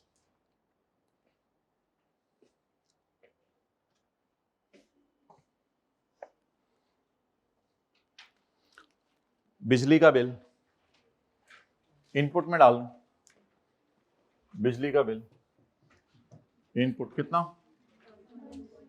1.2। चलें जी, टोटल बताएं।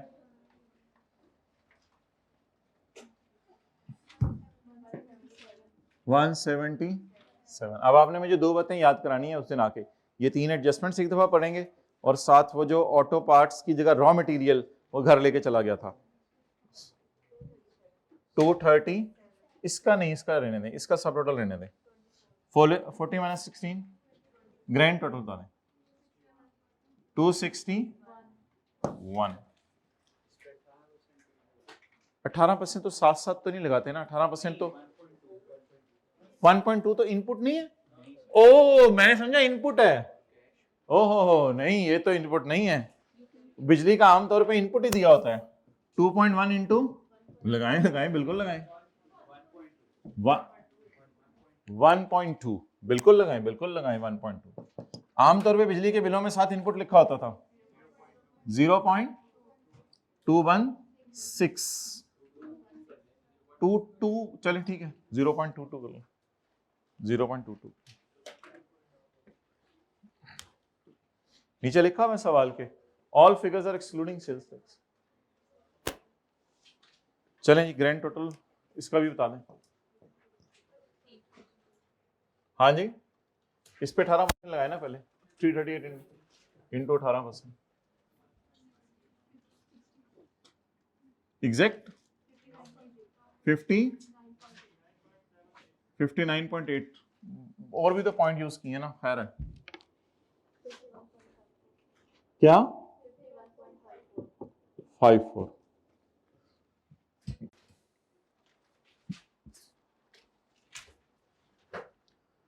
वजीर शाम होने वाली है, आज हमने तुम्हारी तो कोई आवाज नहीं सुनी। बादशाह सलामत आज काली के टोटे नहीं करने। वजीर फिर मैं जा रहा हूं, तुम खुद ही देख लो काली को। शहजादे ने कहा वर्किंग 2 काट दें। मैंने कहा अच्छा ठीक है। आज हमारे बिजनेस की सारी सेल ही टैक्सेबल है। नहीं सर थोड़ा सा दिखाएं ये क्या आप कह रही हैं।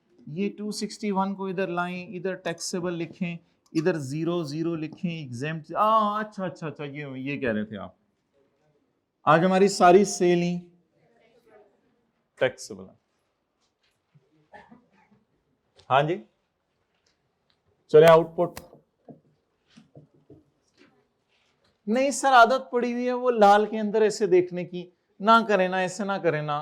वो लाल के अंदर ऐसे नहीं होता था, वो आता तो वैसे यही वाला था, लेकिन आदत यहां से लेके जाने की पड़ी हुई है। ऐसे ना करें।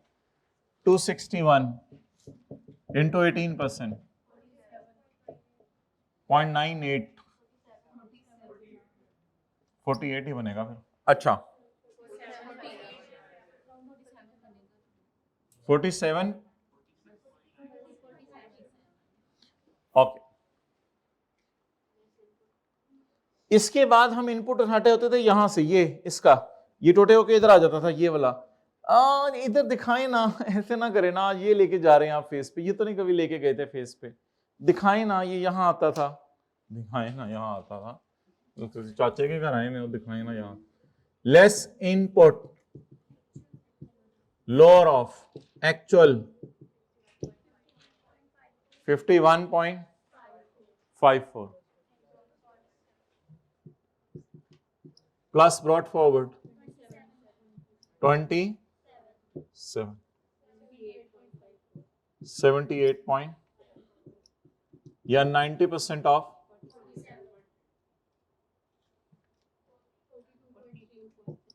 42.3।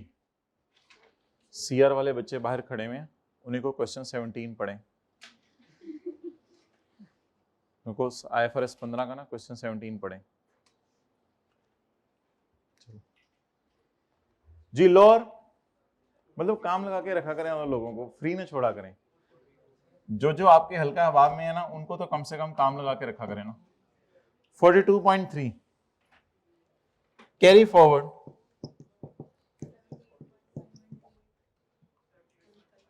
माना है किसी ने?